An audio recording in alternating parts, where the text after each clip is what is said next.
తెలియపరుస్తూ ఈరోజు గురువారం దేవుని సన్నిధిలో ఉండి ఈ రాత్రి బైబిల్ క్లాస్ ద్వారా మరొకసారి దేవుని యొక్క మాటలను మనం నేర్చుకునే గొప్ప అవకాశాన్ని తండ్రి దేవుడు మనల్ని ప్రేమించినందుకు దేవుని కనపరుస్తూ ఈరోజు క్లాస్కి చేరవలసిన నా సహోదరుని మీ అందరికీ ఇస్తున్నాము. నా హృదయపూర్వకంగా ఆయా ప్రాంతాల్లో ఉండి లైవ్ ద్వారా దేవుని యొక్క వాక్యాన్ని శ్రద్ధగా ఆలకిస్తున్నా సహోదరులైన మీ అందరికీ తాకూరులో ఉన్న క్రీస్తు సంఘం నుంచి హృదయపూర్వకాలు తెలియపరుస్తూ ప్రార్థన చేసుకుని మన వాక్య పరిచయంలోకి వెళ్దాం. ప్రార్థన. సర్వోన్నతుడు సర్వశక్తివంతుడు పరమందు ఆశీర్వైన తండ్రి, మీ పరిశుద్ధమైన నామమును బట్టి లెక్కలేని మా స్తుతులు స్తోత్రాలు తెలియజేస్తున్నాం. మమ్మల్ని ప్రేమించి గడిచిన గురువారం నుంచి గురువారం దాకా కాపాడి సజీవులుగా వచ్చి మరొకసారి తండ్రి సన్నిధిలో మీ మాటలు నేర్చుకునే అవకాశం మాకు ఇచ్చింది. మీరు ప్రేమించి మాకు ఇచ్చిన మీ సన్నిధులు విధేయులమై భయభక్తులతో నడుచుకుంటూ విన్న మాటల ద్వారా తండ్రి మా లోపాలన్నీ సరిదిద్దుకుంటూ మీ నామ మహిమార్థం కొరకు మీ చిత్తమును తెలుసుకునే తండ్రి మీ ఇష్టలుగా జీవించే భాగ్యాలు మాకు దయచి మా పట్ల మీకున్న తండ్రి ప్రణాళికను మేము మెరిగి మీ చిత్తానుసారంగా జీవించే భాగ్యం, మీ జ్ఞానాన్ని తెలియపరిచి దాన్ని విడుచుండగా తండ్రి కడచెవులు పెట్టకుండా విని గ్రహించి మా హృదయంలో భద్రపరుచుకుని విన్న వాక్యము ద్వారా తండ్రి మరీ ఎక్కువగా భయభక్తులతో మీకు ఇష్టలుగా జీవించే భాగ్యం దయచేయండి. మిమ్మల్ని ఎరగిన వారు ఎందరో ఉన్నారు తండ్రి, మీ మాటలను ఎరగిన వారు ఎందరో ఉన్నారు తండ్రి. మనందరికీ కూడా తండ్రి మారు మనసును పాప క్షమాపణ పొందుకునే జీవితాలు ప్రతి ఒక్కరికి దయచేయండి. ప్రభువులో ఉన్న మేము భయపడుతూ విధేయులమైతూ మరీ ఎక్కువగా పరిశుద్ధతలో పరిపూర్ణతలో వర్తిల్లడానికి తగిన శ్రద్ధాభక్తులు దయచేయండి. లైవ్ ద్వారా ప్రాంతాల్లోని మీ వాక్యాలను ప్రతి ఒక్కరిని జ్ఞాపకం చేసుకుంటారు. మీ వాక్యం చెప్పుచున్న నన్ను బలపరచండి. యేసుక్రీస్తు పరిశుద్ధమైన నామమును బట్టి ఈ ప్రార్థన సమర్పించి వేడుకుంటున్నాము తండ్రి. ఆమేన్. విలువైన దేవుని స్థితులు పరిశుద్ధ గ్రంథం నుంచి మనం నేర్చుకుంటాం. దేవుడు మనకిచ్చిన అవకాశాన్ని సద్వినియోగం చేసుకుంటూ దేవుని యొక్క మాటలను మనం జాగ్రత్తగా నేర్చుకుంటాం. దేవుడు తన పరిశుద్ధ గ్రంథం ద్వారా మానవులకు తెలియజేస్తున్న జ్ఞానము గొప్ప. దేవుడి గురించి తెలుసుకోవాలన్నా దేవుడి గురించి వినాలన్నా మనకు ఆధారము దైవ గ్రంథము. దైవ గ్రంథాన్ని పక్కనెట్టి వాక్యము లేకుండా దేవునితో మాట్లాడాలన్నా దేవుడు మనతో మాట్లాడాలన్నా వాక్యానికి లేకుండా వాక్యాన్ని అనుసరించకుండా మనం ఏం చేసినా ఇది దేవునికి విరోధమే. కాబట్టి వాక్యం ఎరిగిన మనం దేవుని పిల్లలుగా తీర్చబడి పరిశుద్ధులుగా సంఘంలో చేర్చబడి ఆయన సొత్తుగా ఉన్న మనమందరం కూడా తెలుసుకోవాల్సింది ఒకటే, మనం ఎప్పుడు కూడా దేవుడు మనకి ఇచ్చిన వాటితో తృప్తి కలిగి అందుకే అపోస్తలుడైన పౌలు తెస్సలోనికలో ఉన్న సంఘంతో మనం వివరిస్తున్న ఒక మాటని జ్ఞాపకం చేసుకుని పాపంలోనికి వెళ్తాం. తెస్సలోనికి రాసిన తెస్సలోనీయులకు రాసిన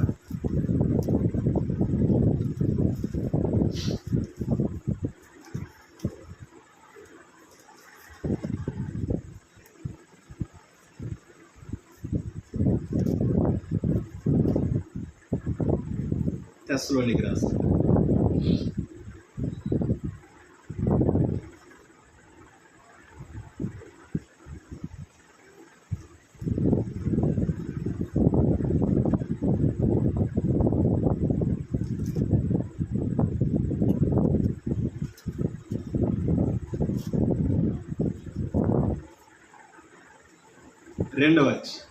2 తెస్సలోనిక పత్రిక 2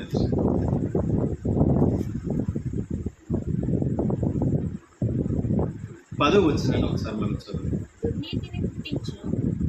దుర్నీతిని పుట్టించు సమస్త మోసముతోను నశించుచున్న వారిలో సాతాను కనపరచు బలమును అనుసరించి యుండును.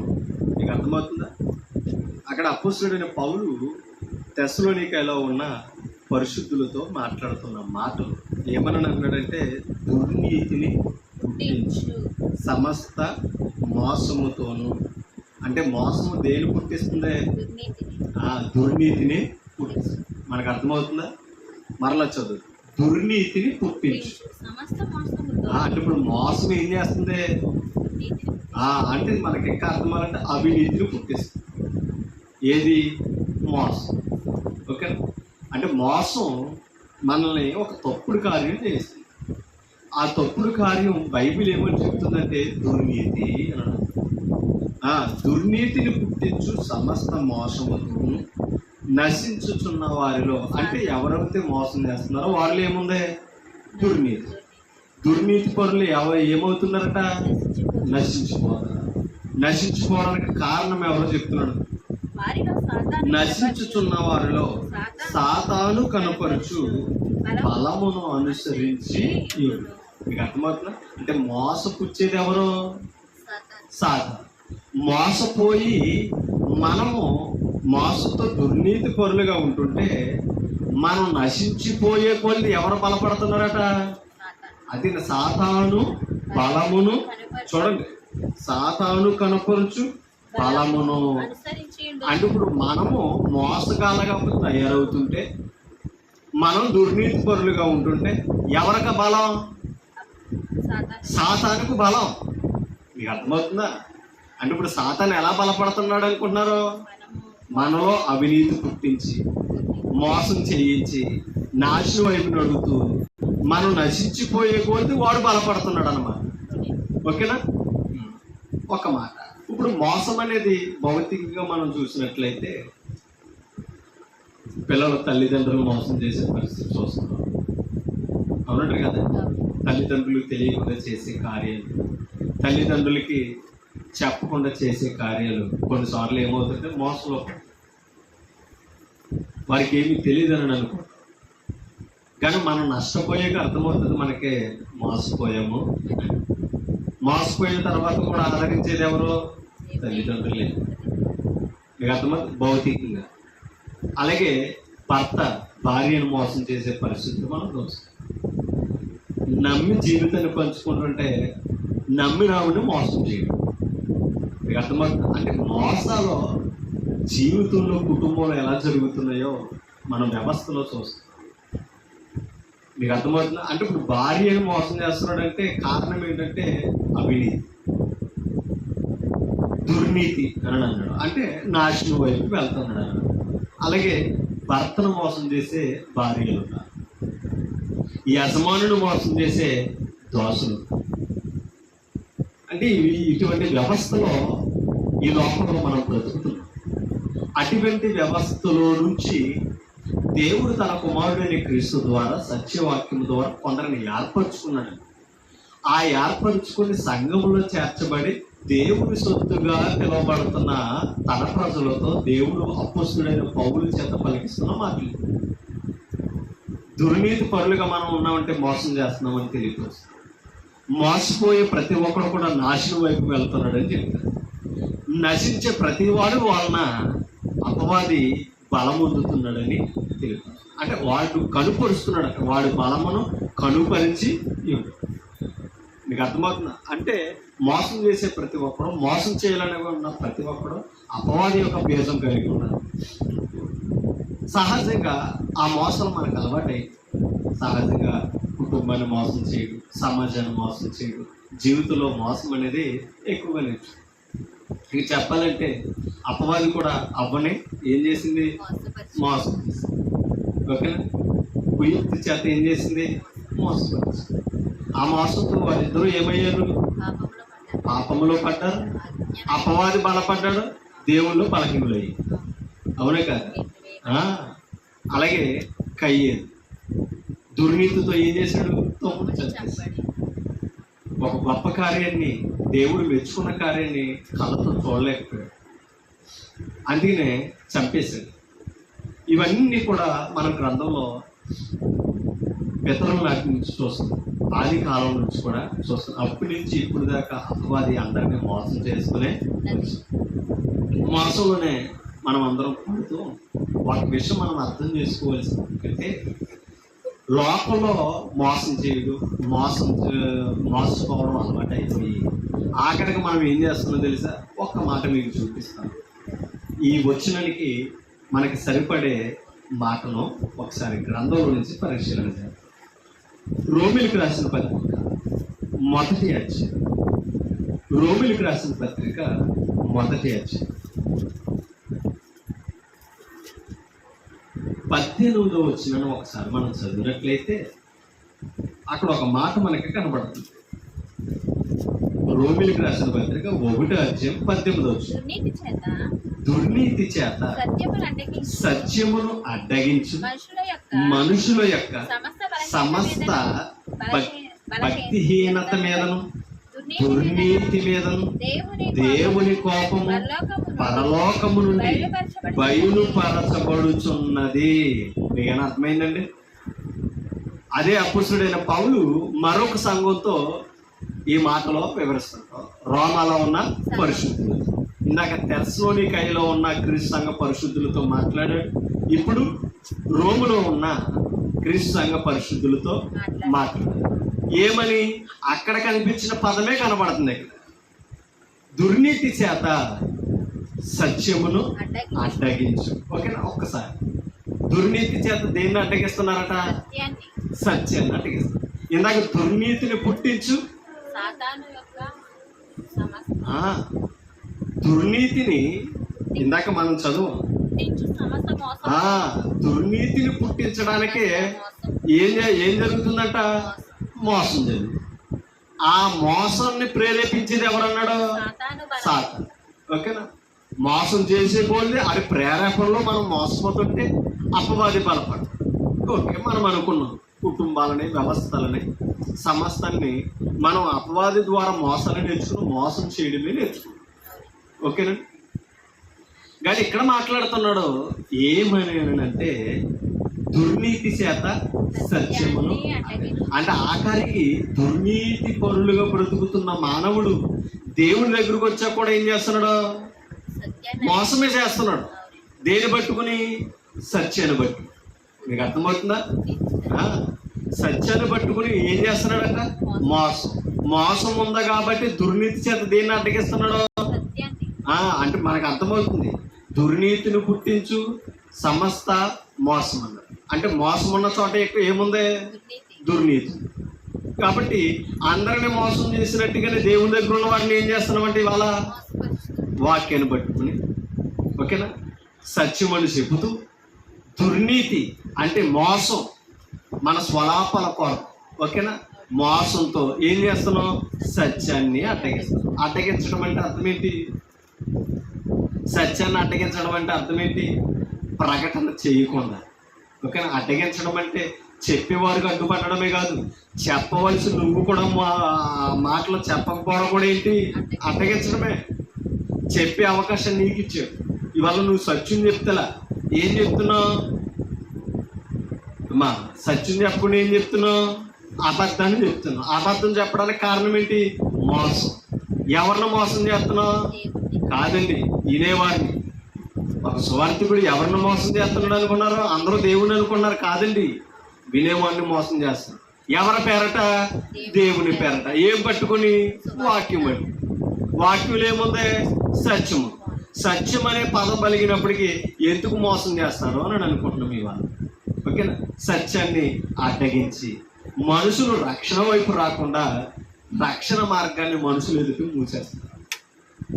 కారణం ఏంటి తెలుసండి? దుర్నీతి. ఆ దుర్నీతి పరులు చూడండి, దుర్నీతి చేత సత్యమును అడ్డగించు మనుషుల యొక్క సమస్త భక్తి. ఎవరైతే సత్యాన్ని అడ్డగిస్తున్నారో వారు ఏమవుతున్నారు? భక్తిహీనులు. కానీ సమాజానికి ఎలా కనబడుతున్నారో? భక్తి పరులుగా కనబడతారు, పరిశుద్ధులుగా కనబడతారు. ఎప్పుడు కూడా మనం అర్థం చేసుకోవాలి, వాక్యం మనకు తెలిస్తే కాదు, తెలిసిన వాక్యాన్ని సత్యముగా ప్రకటన చేయాలి. మీకు అర్థమవుతుందా? కల్పితము లేకుండా ప్రకటించాలి. అప్పుడు సత్యము మనల్ని ఏం చేస్తుంది అన్నాడని యోహాను సువార్తలో అన్నాడంటే స్వతంత్రం చేస్తుంది. దేని నుండి స్వతంత్రం? పాపము నుండి. పాపం ఎందుకు మనుషులు ప్రవేశించింది? పాపం ఎందుకు ప్రవేశించింది? ఆజ్ఞను అతిక్రమించడం, అంటే దేవుని మాట వినకపోవడం. దేవుని మాట వినకపోవడానికి కారణం ఏంటి అమ్మా? అపవాది యొక్క కుయుక్తి, ప్రేరేపణ. ఓకేనా? ప్రేరేపణతో ఏం నేర్చుకుంటున్నాం మనం? మోసాన్ని నేర్చుకుంటాం. మోసముతో ఏం పుడుతుంది మనలో? దుర్నీతి, అత్యాశ. ఓకేనా? దానితో మనం ఏం చేస్తున్నాం? సత్యాన్ని అడ్డగిస్తున్నాం. లోకంలో మోసం చేసినట్టుగానే దేవుని దగ్గరకు వచ్చి వాక్యం పట్టుకొని దేవుని పేరు చెప్పుకుని ఏం చేస్తున్నాం అమ్మా? మోసం చేస్తున్నాం. ఒక మాట మీకు చూపిస్తాను.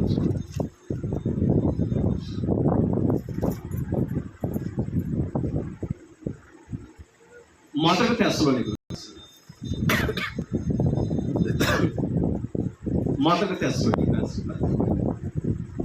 2వ అధ్యాయం తీసారా? మొదటి నుంచి చదువుదాం, మనకి అర్థం. మీరు 3వ వచనం రాసుకోండి సార్. సహోదరులారా, మీ యొద్ద, మీ యొద్ద అంటే తెస్సలోనికైలో ఉన్న సహోదరులు అన్నాడంటే పరిశుద్ధులు అని అర్థం. సహోదరులు అనే పదం ఎక్కడ కనపడినా, పరిశుద్ధులు అనే పదం ఎక్కడ కనపడినా సంఘంతో మాట్లాడుతున్నాడని మనం గ్రహించాలి. ఓకేనండి? అందుకని ఇక్కడ ఏమంటున్నాడు? సహోదరులారా, మీ యొద్ద. మా ప్రవేశం అంటే అర్థం ఏంటి? వీరిని చేర్చుకోవడం అన్నమాట. మీ యొద్ద మా ప్రవేశము అంటే వ్యర్థం కాలేదంటే అర్థం ఏంటి? వీరు ఎప్పుడైతే తెస్సలోనికై సంఘానికి వచ్చారో వారు అపొస్తలులను చేర్చుకున్నారు కాబట్టి ఏం చేశారో తెలుసండి? వ్యర్థం కాలేదు అని నా పదం ఎందుకు అన్నాడు తెలుసండి? ఎందుకో 1వ వచనంలో ఒక పదాన్ని మనం చదువుతాం. 9వ వచనాన్ని చదువుతాం. మీ యొద్ద మళ్ళా అదే భావన మనకి కనబడదు. అవునా? ఇందాక 2వ అధ్యాయం 1వ వచనంలో ఏ పదం చదివామో, ఇప్పుడు 1వ అధ్యాయం 9వ వచనంలో కూడా అదే పదాన్ని చదువుతున్నాం. మీ యొద్ద మాకెట్టి ప్రవేశము కలిగెను, అక్కడి జనులు మమ్మును గూర్చి తెలియజెప్పుచున్నారు. మరియు మీరు అంటే ఎవరో? తెస్సలోనికైలో ఉన్నవారు అపొస్తలులు ప్రవేశించే నాటికి ఎలా ఉన్నారట? చూడండి, మీరు విగ్రహములను విడిచిపెట్టి. ఎవరు? తెస్సలోనికైలో ఉన్న సంఘం. ఎప్పుడు విడిచిపెట్టారు? అపొస్తలులు బోధ విన్నప్పుడు. అపొస్తలులు వారి దగ్గరికి ప్రవేశించినప్పుడు వారిని ఏం చేశారట? చేర్చుకున్నారు. అది మా ప్రవేశం ఏం కాలేదన్నాడు? వ్యర్థం. ఓకేనా? చేర్చుకున్నారు, ఆ మాటలు విన్నారు. విన్నవారు సృష్టికర్తను తెలుసుకున్నారు. అమ్మా ఎవరో? నా మాట అర్థమవుతుందా? తెస్సలోనికైలో ఉన్న సహోదరులు. ఎప్పుడు సహోదరులు? క్రీస్తుని అంగీకరించి బాప్తిస్మం పొందాక సహోదరులు. కానీ వీరు ప్రవేశించినప్పుడు ఎవరి వల్ల? అన్యులు. అందుకనే వేటిని ఆరాధిస్తున్నారు? విగ్రహాలను ఆరాధిస్తున్నారు. ఎప్పుడైతే వీరు ప్రవేశించి దుష్టాంతములను ఎత్తి చూపుతూ సృష్టికర్తను గురించి ప్రకటించారో అప్పుడు వీరు ఏం చేశారట? మీరు విగ్రహములను విడిచిపెట్టి జీవము గలవాడును సత్యవంతుడునగు దేవునికి దాసులగుటకును. ఏమైనా అర్థమైందా? ఎప్పుడైతే అంటే ఇప్పుడు అపొస్తలులు ఏం ప్రకటించారట? అక్కడ మాట అన్నాడు, జీవము గలవాడును సత్యవంతుడునగు దేవుడు. ఓకేనా? అని ఇప్పుడు ఎవరిని గురించి ప్రకటించారు అంటే విగ్రహం దగ్గర ఏమీ లేదు, జీవం లేదని, సత్యదేవుడు కాదని క్లారిటీ దొరికి. అది జీవము గలవాడును సత్యవంతుడు నాకు దేవునికి దోషులయ్యారంటే దాని అర్థం ఏంటి? నిజమైన దేవుడిని అంగీకరించారు. దాని అర్థం క్రీస్తుని దేవునిగా ఒప్పుకున్నారు. జీవం గలవాడిని అంగీకరించారు కాబట్టి వారు ఏమి విడిచిపెట్టగలిగారు? జీవం లేని వాటిని విడిచిపెట్టగలిగారు. అంటే అపొస్తలులు రాకముందు దేవుడు ఎవరో వారికి అర్థం కాదు. ఎప్పుడు కూడా మనం ఒకటే నేర్చుకోవాలి, మన దగ్గరికి సత్యం వస్తున్నప్పుడు మనం అబద్ధంలో ఉంటే అబద్ధాన్ని విడిచిపెట్టాలి. మనకి దగ్గరికి ప్రభు వాక్యం ద్వారా వస్తున్నాడు అంటే లోకంతో సహవాసం ఉంటే లోకాన్ని విడిచిపెట్టి ప్రభు దగ్గరికి రా. అది మారు మనసు. అది మారు మనసు. అది విశ్వాసానికి తగిన క్రియ. జీవము గలవాడును సత్యవంతుడు నగు దేవునికి దాసులగుటకును దేవుడు మృతులలో నుండి లేపిన యేసును అనగా రాబోవు ఉగ్రతను, ఎప్పుడు రెండో రాకల్లో, ఓకేనా, రాబోవు ఉగ్రతను నుండి మనను తప్పించుచున్న ఆయన కుమారుడైన యేసు పరలోకము నుండి వచ్చునని ఎదురు చూచుటకును మీరు ఎలాగూ దేవుని వైపునకు తిరిగితురో ఆ సంగతి వారే తెలియపరుచుచున్నారు. ఎంత గొప్ప మాటలు చూసారా? అంటే ఎవరి వైపు తిరిగారట? మృతులలో నుండి లేపిన సత్యవంతుడైన జీవము గల దేవుడైన యేసుక్రీస్తు వైపు తిరిగారట. అర్థమైందా అమ్మా?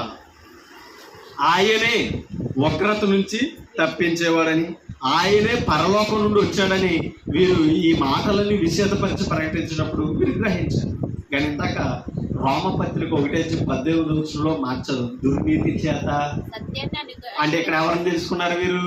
జీవము గలవాడును సత్యదేవుని తెలుసుకున్నారు. ఇప్పుడు తన సొంత నీతిని కలిపి బోధన చేసేవాడు, మోసంతో వాక్యం చెప్పేవాడు ఏం ప్రకటిస్తున్నాడో? దుర్నీతిని ప్రకటిస్తున్నాడు. దుర్నీతిలో ఏముంది? మోసం ఉంది, 2 అబద్ధం. ఇప్పుడు అబద్ధాలు ప్రకటిస్తున్నాడంటే ఎవరిని చెప్తలేదని అర్థమవుతుంది? సత్యవంతుని చెప్తాడు. అర్థమైందా? అదే సత్యమును అడ్డగించు అంటే రక్షకుల్ని బోధించలేకపోతున్నాడు. ఇంకా చెప్పాలంటే క్రీస్తుని చెప్పలేకపోతున్నాడు. క్రీస్తు స్వరక్తి నుంచి సంపాదించిన సంఘం ఇదే. ఎక్కడి నుంచి మానవులకు క్షేమము సంప్రాప్తమైందని వివరించలేకపోతున్నారంటే కారణం మోసం. ఓకేనండి? అందుకనే గలతీ పత్రికలో అన్నాడు, మోసపోకుడి అంటే ఎవరినో మోసం చేస్తున్నాం. మీకు అర్థమైంది? మనమే మోసం చేసుకున్నాం, మనం ఎదుటి వారిని మోసం చేస్తున్నామని అనుకుంటున్నాం. మోసపోకుడి. ఒకసారి ఆ వచ్చిన చదువుదామా? గలతీ పత్రికలో ఆ పదం ఎందుకు వాడాడు అక్కడ మనకు కనపడదు. గలతీ పత్రిక 6 అక్కడ ఒక మాట కనపడుతుంది చూడండి. 6:7 మోసపోకుడి అంటే ఇప్పుడు మోసం చేసేప్పుడు ఎవరిని ఎక్కిరిస్తున్నాడో? సృష్టికర్తను ఎక్కిరిస్తే ఊరుకుంటాడా? ఆలోచించాలి. వెకిలి చేష్టలు చేయకూడదండి. అలా మనం ఉండకుండా ఉండాలి అంటే కంపల్సరీ మన బోధ కరెక్ట్గా ఉండాలి. మన జీవితము బోధన ప్రకారంగా ఉండాలి. అలా ఉన్నప్పుడు మనం మోసం చేస్తలేదని అర్థం. మోసం చేస్తలేదని అర్థం ఏంటంటే సత్యం వైపున నిలబడి సత్యం కొరకు మనం వాక్యాన్ని ప్రకటించు. ఈరోజు మనం అబద్ధంలో ఉన్నామంటే మోసంలో ఉన్నామని అర్థం. మోసంలో ఉన్నామని అంటే మనం అపవాది ప్రేరేపణలో నడుస్తున్నాం తప్పని దైవ ప్రేరేపణలో లేవని అర్థమవుతుంది. అందుకని ఇక్కడ ఒక మాట అన్నాడు, మోసపోకుడి, దేవుడు వెక్కిరింపబడు, మనుషుడు ఏమి విత్తునో ఆ పంటనే పోయి. మీకేనా అర్థమవుతుందా? అంటే దేవునికి ఇచ్చే దాంట్లో న్యాయంగా లేకపోతే, దేవునికి ఇవ్వాల్సిందే సొత్తులో మనం భాగం ఇవ్వకపోతే ఎవరిని మోసం చేస్తున్నట్టు? దేవుడు మోసం చేస్తున్నట్టు. దేవుని మోసం చేసి మనం ఎలా దీవించబడతాం? దేవుని వెక్కిరించి, మీకు అర్థమవుతుందా? దేవుని వెక్కిరించి మనం ఎలా ఆశీర్వదించబడతాం? మీకు అర్థమవుతుందా? ఎప్పుడు కూడా మనం అర్థం చేసుకోవాలి. తల్లిదండ్రులు మోసం చేసి బిడ్డలు ఎప్పుడు వర్తిల్లరు. ఒక యజమానుడిని మోసం చేసి దోషుడు ఎప్పటికీ వర్తిల్లడం. అది ఎప్పుడు అర్థం చేసుకోవాలి. ఒక భర్తను మోసం చేసిన భార్య ఎప్పుడు వర్తిల్లదు. మోసం చేసినోడు మోసం వైపు నడుస్తున్నాడు వర్తిల్లడండి. అపవాదం మోసం చేశాడు కాబట్టి ఎక్కడ పోయాడు? పాతాళానికి పోయాడు. వాడి స్థానం ఏది? పాతాళం, నిత్య నరకం. అక్కడ బంధించాడు ప్రభు. ఆ మోసంలో నుంచి తప్పించుకున్న వాళ్ళందరూ, మోసగాన్ని విడిచిపెట్టిన వారందరూ కూడా జీవం వైపు నడిచారండి. అది ఎప్పుడు మనం అర్థం చేసుకోవాలండి.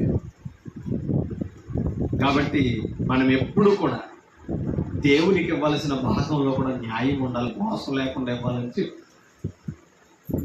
మనకి దేవుడు ఆశీర్వదించే కొలిది, మనకి ఇచ్చే కొలిది మనం దాచుకుని దేవునికి ఇవ్వాల్సిన భాగం న్యాయంగా తీయకపోతే మనం మోసపోతున్నామని అర్థం. అక్కడ ఇంకా విషయం చెప్పాలంటే వాక్యానుసారమైన నిర్ణయాలు లేవని అర్థం. అందుకనే మనం ఎప్పుడు కూడా మనల్ని జాగ్రత్తగా మనం కాపాడుకోవాల్సిన అవసరం ఉంది. ఒక మాట మీకు చూపిస్తాను. మలాకీ గ్రంథంలోనికి వెళ్దాం. మలాకీ గ్రంథంలో ఒక మాట మనకి కనబడుతుంది, చూడండి. 3వ అధ్యాయం మలాకీ గ్రంథం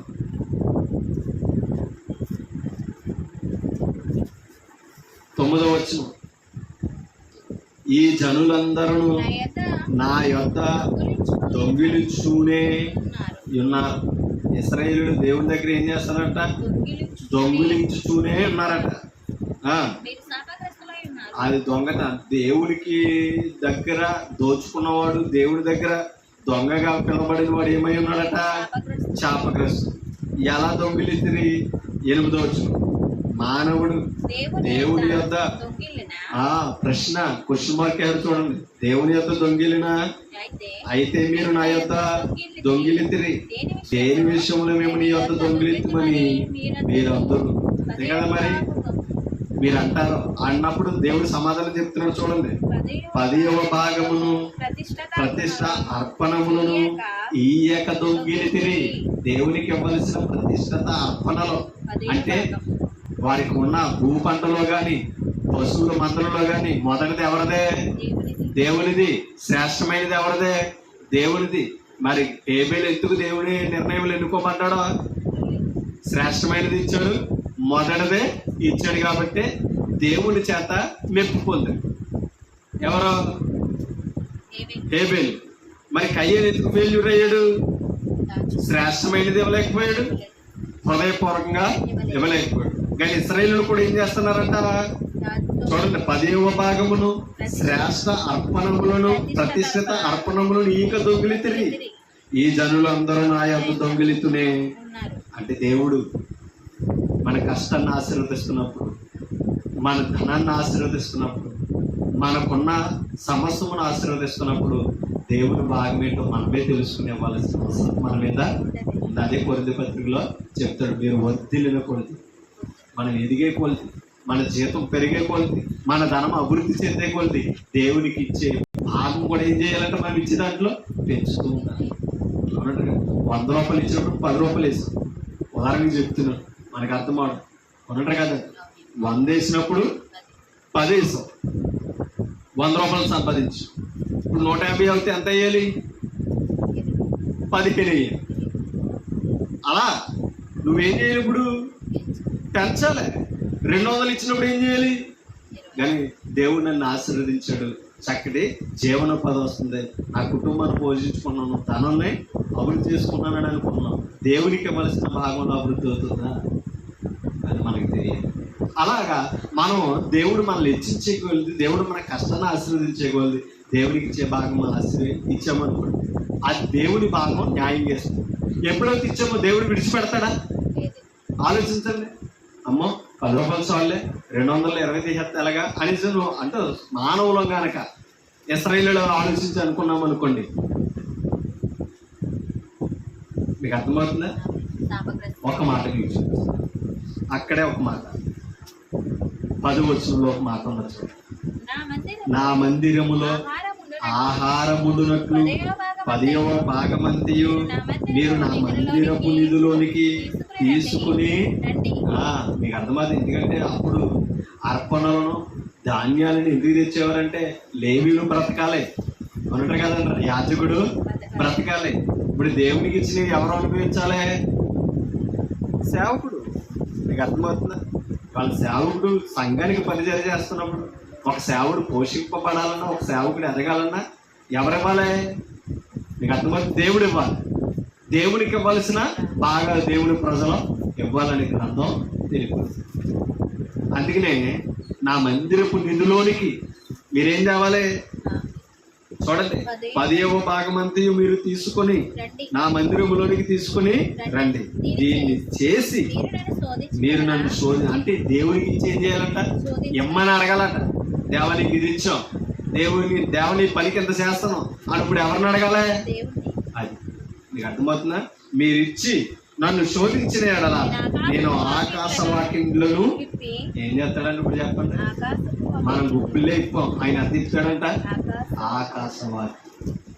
ఎప్పుడు కూడానండి దేవుడు మనకి శ్రేష్టంగా ఇచ్చేవాడే తప్ప కానీ దేవుడు మనకి ఇచ్చిన దాంట్లో దోచుకునేవాడు తీసుకునేవాడు ఆకాశ వాకిని ఇస్తాడంట. ఎప్పుడు మనం ఇచ్చి శోధించి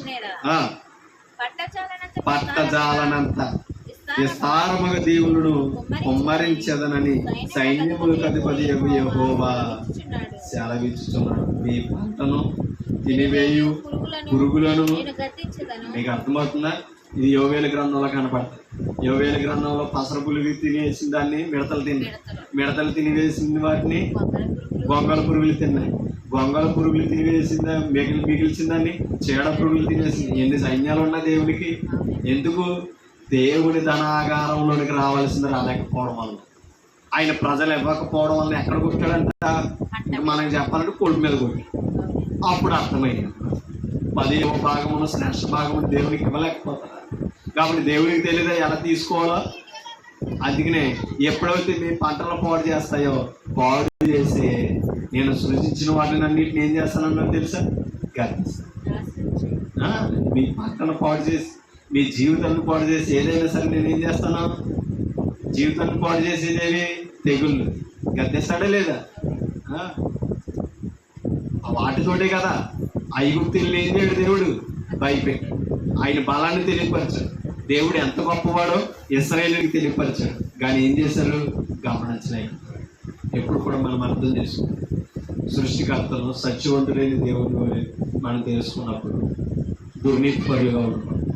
దేవుడికి వ్యతిరేకంగా మనం ఆలోచన చేయకూడదు. అది ఎప్పుడు మనం నేర్చుకోవాలి. అందుకనే అపొస్తలుడైన పౌలు తెలియపరుస్తున్న మాటలు, దుర్నీతి చేత సత్యాన్ని అడ్డగిస్తున్నారు. సత్యాన్ని ఎప్పుడైతే అడ్డగించారో సత్యదేవుణ్ణి తెలుసుకున్నారు. నిజమైన దేవుడు ఎప్పుడైతే తెలుసుకోలేదో జీవాన్ని ఎవరు కూడా పొందుకోలేదు. జీవాన్ని పొందుకోకపోవడానికి కారణం మోసం చేస్తున్న క్రైస్తవ సేవ. ఆలోచించు. ఇప్పుడు రండి తెస్సలోనికీ పత్రిక 1వ అధ్యాయం 2వ అధ్యాయం 1వ వచనం.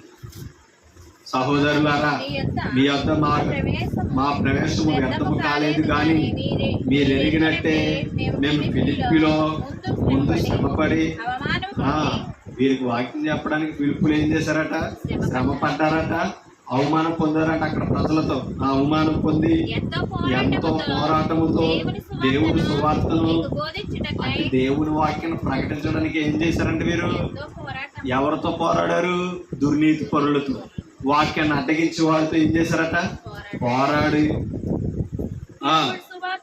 చూడండి, దేవుని సువార్తను మీకు బోధించుటకై మన దేవుని యందు ధైర్యము తెచ్చుకుంటామని మీకు తెలియను.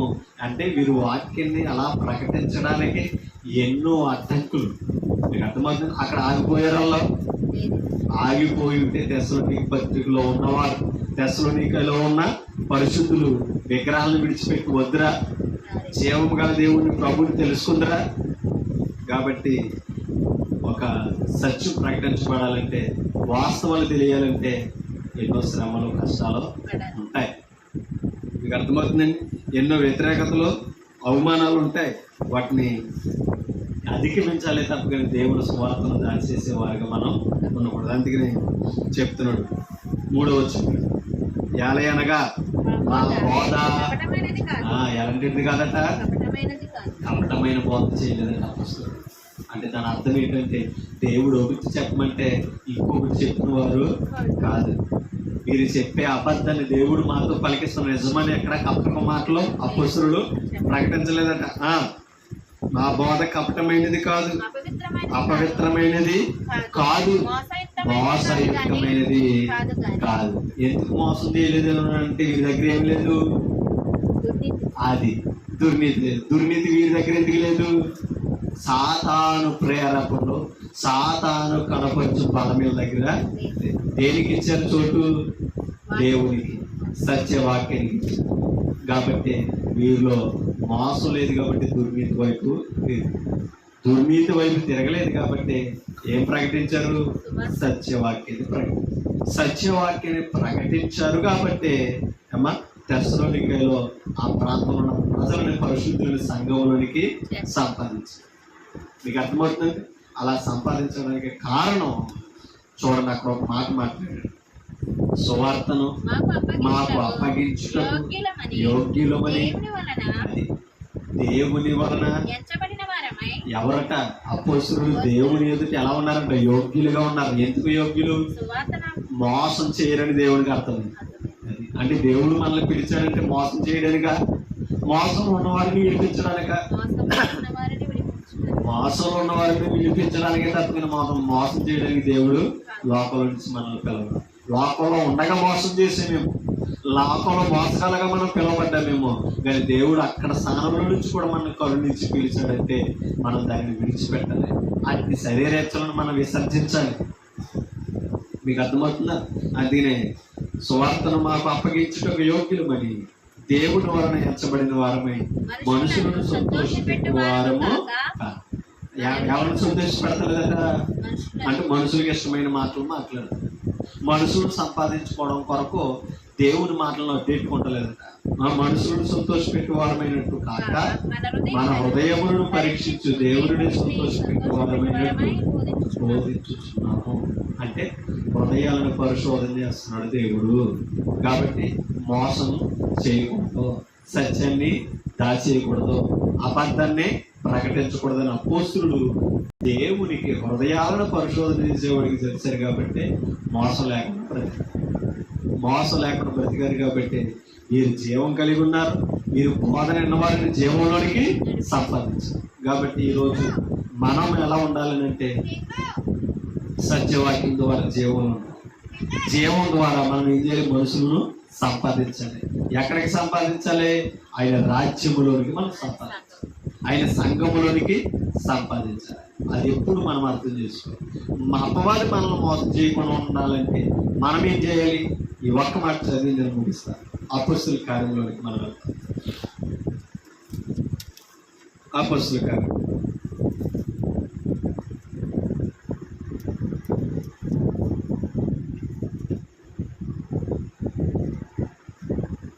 20వ అధ్యాయం అపొస్తలుల కార్యం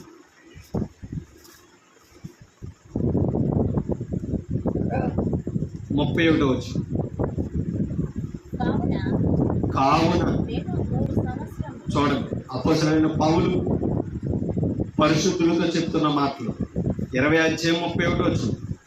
కావున నేను 3 సంవత్సరములు రాత్రింబగళ్ళు కన్నీళ్లు విడిచుచు ప్రతి మనుషునికి మానక. అంటే ఎలా బుద్ధి చెప్పాడు? మానక ఎలా బుద్ధి చెప్పాడు? తెస్సలోనిక తిమోతి పత్రిక నువ్వు సత్యవాక్యాన్ని ప్రకటించేయమన్నాడు. ఖండించుము, గద్దించుము, బుద్ధి చెప్పు. దేనితో బుద్ధి చెప్పాడు? వీరికి 3 సంవత్సరాల వాక్యముతో బుద్ధి చెప్పాడు. మీకు అర్థమవుతుందండి? అందుకనే మానక, ప్రతి మనుషునికి మానక బుద్ధి చెప్పిందని మీరు జ్ఞాపకము చేసుకుని ఎలా ఉండాలంటే సంఘం మెలకువగా ఉండాలి. మెలకువగా ఉండడం అంటే అర్థం ఏంటి? మాపులు కూడా పడుకోకుండా మెలకువగా ఉండడమా? కాదండి. ఎప్పుడు వాక్యాన్ని చదువుతూ చెప్పినది పరిశోధన చేస్తూ సత్యము అసత్యము తెలుసుకోవాలి. ప్రతి బోధన నమ్మకాన్ని, ఏది సత్యమైనదో పరిశీలన చేసేవారుగా ఉండాలి. అది మెలకువ. అనేక మంది వాక్యాన్ని పట్టుకుని వచ్చి పలువురిని మోసకొచ్చే వాళ్ళు ఉన్నారని అపొస్తలులు తెలియపరిచారు. కాబట్టి ఆయా ప్రజలు సత్యాన్ని ప్రకటిస్తున్నారా, ఆయా ఆత్మలు దేవుని సంబంధమైనవా కావా అనేది ప్రతి ఒక్కరూ మెలకువగా ఉండి, అంటే వాక్యములో అనుభవం కలిగి ఉండి, వాక్యములో ట్రైనింగ్ కలిగి ఉంది. మీకు అర్థమవుతుంది? వాక్యములో ప్రతి ఒక్కరు కూడా పట్టుదల కలిగి ఉండాలని అపొస్తలుడైన పౌలు చెప్తుంది. మెలకువగా ఉండడి. ఇప్పుడు 32వ వచనం. దేవునికి ఆయన కృపావాక్యమును మిమ్మును అప్పగించుచున్నాను. ఎవరికి అప్పగించాడంట? పౌలు సంఘాన్ని, పరిశుద్ధుల్ని ఎవరికి అప్పగించాడంట? ఆయన కృపా వాక్యాన్ని. మీకు అర్థమైంది? దేనికి అప్పగించాడంట? సంఘం వాక్యానికి అప్పగింపబడాలి. అందుకని అపొస్తలుడు కొలస్సీ సంఘంలో అంటాడు, వాక్యమందు నిలిచి ఉన్నవారు. మీకు అర్థమైంది? మనం వాక్యమందు నిలిచి ఉండాలి. వాక్యం మన యొద్ద ఉండడం కాదు, మన వాక్యమందు నిలిచి ఉండాలి, స్థిరులుగా ఉండాలి. అందుకనే ఆయన కృపావాక్యమునకును మిమ్మును అప్పగించుచున్నాను. ఆయన మీకు దేంట్లో ఉంది క్షేమాభివృద్ధి? వాక్యములో ఉంది. వాక్యములో ఉంటే కృప ఉంది. కృపలో ఉన్నవాడు ఏమవుతాడట? అభివృద్ధి చెందుతాడంట. ఎలాగా? క్షేమముగా. అందరికి అభివృద్ధి ఉంది, కానీ అభివృద్ధిలో ఏముండదు? కొన్నిసార్లు క్షేమం ఉండదు. కానీ సంఘానికి అభివృద్ధి ఉండాలి, క్షేమం ఉండాలి. అభివృద్ధి అంటే గ్రోత్, పెరగాలి, విశ్వాసుల సంఘంలో పెరగాలి. క్షేమం అంటే అర్థం ఏంటి? అబద్ధము ఉండకూడదు, అసత్యము ఉండకూడదు. క్షేమాభివృద్ధి కలుగు చేయుటకును పరిశుద్ధపరచబడిన వారిలో, చూడండి, పరిశుద్ధపరచబడిన వారందరిలో శ్వాసము అనుగ్రహించుటకును దేవుడు ఏమైనాడంట? క్రీస్తు శక్తిమంతుడు. అటువంటి శక్తిమంతుడైన దేవుడు మనకి ఆ శ్వాసాన్ని అప్పగించాలని అంటే పరిశుద్ధపరచబడిన వారందరితో మనం ఏం చేయాలంట? కలిసి సత్యవాక్యముతో క్షేమాభివృద్ధి చెందాలి. సంఘములో ఉంటేనే తప్పిన అభివృద్ధి, లోపల ఉంటే అభివృద్ధి కాదు. కాబట్టి మనం సత్యమును అడ్డగించే వారుగా ఉన్నామా? సత్యములకు ఒక మాట మీకు చూపించి నేను ముగిస్తాను. యోహాను పత్రికలోనికి వెళ్తాం. చూడండి, యోహాను పత్రిక 2వ 3వ యోహాను 3వ ఈ ఒక్క వచ్చినాన్ని చదువుకొని మనం ముగించుకోవాలి. 1వ అధ్యాయం ఉంటుంది. యోహాను 3వ పత్రిక 1వ అధ్యాయము 8వ వచనం చదువు. మనము సత్యమునకు ఎప్పుడు సహకారం అవుతాం? సత్యవంతుడి దగ్గర ఉన్నప్పుడు, దుర్నీతి పరులుగా లేనప్పుడు. అవునా? మనలో మోసము లేనప్పుడు సత్యానికి మనం ఏమవుతామంట? అంటే దాని అర్థం ఏంటి?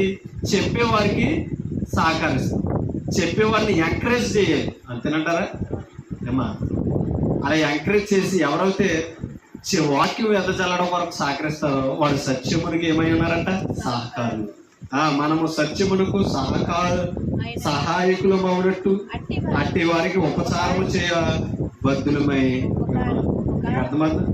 ఉపకారము చేయ ఎవరైతే వాక్యానికి సహకారులు ఉన్నారో దేవుని పనిలో ఉపకారం చేసిన వారు అవుతుంది. కాబట్టి ఉపకారానికి ప్రతి ఉపకారం దేవుని వలన పొందుతాం. కానీ అపకారం చేసామా? దేవుని వలన అపకారము పొందుతాం. కాబట్టి మనం ఎప్పుడు కూడా సత్యములో వర్ధిల్లాలి, సౌఖ్యంగా ఉండాలని గాయకులకు ఈ యోహాను గారు రాస్తూ చక్కగా వివరిస్తున్నా మాట. సత్య ప్రవర్తన కలిగి ఉన్నాడంటే గాయకుడు. చూడండి 3వ వచనం. నీవు సత్యమును అనుసరించి నడుచుకొనుచున్నావు కనుక సహోదరులు వచ్చి నీ సత్య ప్రవర్తన గురించి సాక్ష్యము చెప్పగా విని బహుగా సంతోషించారు. ఎందుకు సంతోషిస్తున్నాడు యోహాను గారు? గాయు సత్యములు ఏం చేస్తున్నాడట? వర్ధిల్లుతుంది.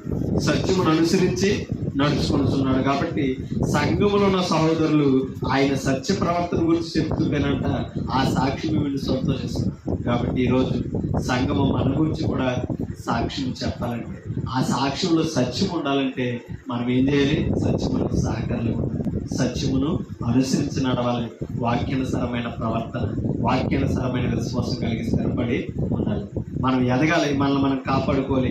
ఆ కాపాడే వాక్యాన్ని ప్రకటిస్తున్న వారికి సహకారాలుగా ఉండాలి, మోటివేట్ చేయాలి. మనం అనేకులను బలపరిచే సంఘంలోనికి నడిపించాలి.